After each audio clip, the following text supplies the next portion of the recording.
Salam sejahtera, terima kasih karena bersama dengan saya di Nazilin Unity Channel. Ini keputusan terkini tentang siasatan SPRM terhadap Ismail Sabri Yaakob untuk kali yang keempat atau yang kelima. Kita data berapa pasti, berapa kali. Ini yang menjadi kejutan kepada kita semua. Berapa kalikah Ismail Sabri Yaakob akan dipanggil lagi untuk membantu siasatan? Dan berapa rumitkah siasatan itu sehingga berkali-kali dipanggil, yang lebih penting lagi setiap kali dipanggil berjam-jam pula diambil keterangan. Yang menjadi pertanyaan netizen ialah berapa ribukah dokumen yang perlu dikemukakan atau disahkan oleh Ismail Sabri Yaakob? Begitu rumitkah siasatan itu? Dan berapa liciknya berapa liciknya perbuatan sakau kalau betul-betul sakau dibuat sehingga coba mengaburi pihak siasatan. Namun demikian belum kita tahu apa yang jadi walaupun Ismail Sabri Yaakob adalah suspek utama.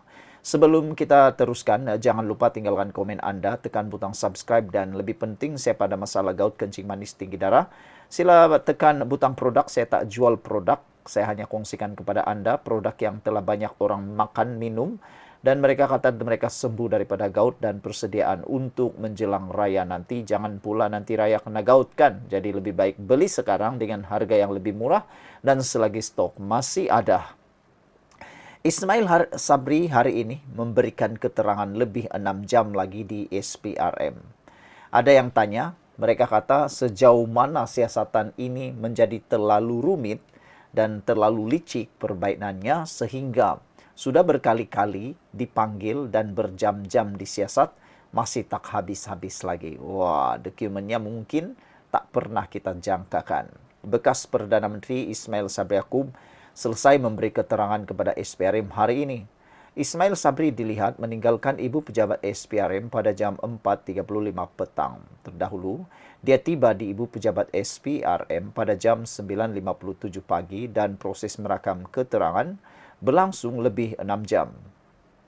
Ahli Parlimen Berai itu disiasat berkaitan kes rasuah dan pengubahan wang haram, berhubung perbelanjaan dan perolehan dana untuk promosi serta publicity program keluarga Malaysia semasa tempoh perkhidmatannya dari Ogos 2021 hingga November tahun 2022. Kes disiasat mengikut Akta SPRM 2009 serta Akta Pencegahan Pengubahan Wang Haram, Pencegahan Pembiayaan Keganasan dan Hasil daripada Aktiviti Haram 2001. Isnin lepas, Ketua Pesuruhjaya SPRM Azam Baki dilaporkan berkata, beberapa fail dibuka berhubung siasatan terhadap Ismail Sabri susulan maklumat dan hasil risikan terbaru pihaknya dan terdapat banyak lagi perkara yang perlu diajukan kepada Perdana Menteri bekas itu. Pada 3 Mac, Azam Baki dilaporkan sebagai berkata Ismail Sabri ialah suspek bagi siasatan kes rasuah serta pengubahan wang haram susulan penemuan wang tunai kira-kira 170 juta dalam pelbagai mata wang dan 16 kg jongkong emas di sebuah safe house hasil serbuan SPRM. Saudara, siasatan SPRM kini amatlah mengejutkan kita. Banyak dokumen, banyak saksi, dan banyak bukti yang mungkin telah diperoleh oleh SPRM. Namun yang menjadi tanda tanya ialah siapakah dalang sebenar kepada penemuan ini? Siapa yang memecahkan maklumat itu? Itu yang paling penting. Sekian untuk kali ini. Jangan lupa tinggalkan komen Anda. Salam sejahtera. Terima kasih karena bersama dengan saya di Nazilin Unity Channel. Saudara, berderet pula ulama PAS dapat PhD dari Indonesia. Tetapi ini komen para netizen. Ramai yang terkejut, tiba-tiba ramai ahli-ahli parlimen ataupun ulama PAS dapat PhD dari Indonesia. Sebenarnya ada yang percaya, ada juga yang mempersoal. Ada yang kita baca komen mereka katanya orang dapat bertahun-tahun baru dapat PhD. Yang ini pemimpin ulama PAS entahlah, tiada satu pun yang tahu berapa lama mereka buat PhD itu dan tiba-tiba dapat pula. Mungkin mereka melakukan kajian atau sebagainya, penyelidikan atau sebagainya secara mungkin diam-diam tapi tiada orang tahu. Manalah tahu kan. Ada orang buat PhD, ada yang sampai 20 tahun. Paling cepat 11 tahun, 10 tahun. Ada juga yang tak habis-habis PhD. Tapi, tak apalah. Kita ucapkan tahniahlah kepada ulama-ulama PAS yang dapat PhD dari Indonesia ini. Tapi ini komen para netizen. Sebelum kita teruskan, jangan lupa Anda yang ada masalah gout, kencing manis, dan tinggi darah, saya kongsikan kepada Anda produk yang bagus. Saya bukan jual obat, tidak, tapi saya hanya kongsi kepada Anda semua. Produk yang bermanfaat, ramai sudah yang beli, ramai sudah yang sembuh, ramai sudah yang makin baik kualiti hidup mereka selepas menggunakan produk ini. Yang paling penting ialah harganya murah sekarang karena promosi sepanjang Ramadan. Dan nasihat saya, cepatlah beli sebelum Ramadan, sebelum Syawal, supaya bila Syawal nanti Anda sehat kemana-mana, Anda sehat untuk beraya. Oke? Terima kasih. Sekumpulan ulama PAS dikabarkan sudah memperoleh ijazah Dr. Falsafah PhD dari sebuah university di Indonesia. Hantaran di Facebook, ahli jawatan kuasa kerja Dewan Ulama PAS Pusat, Mokhtar Snik hari ini memaklumkan, beliau dan 11 lagi rekannya mendapat PhD dari Universitas Islam Negeri Sultan Syarif Kasim Riau. Wow, jadi lebih kurang ada 12 orang lah kan dapat PhD. Ini hebat lah, ini memang hebat.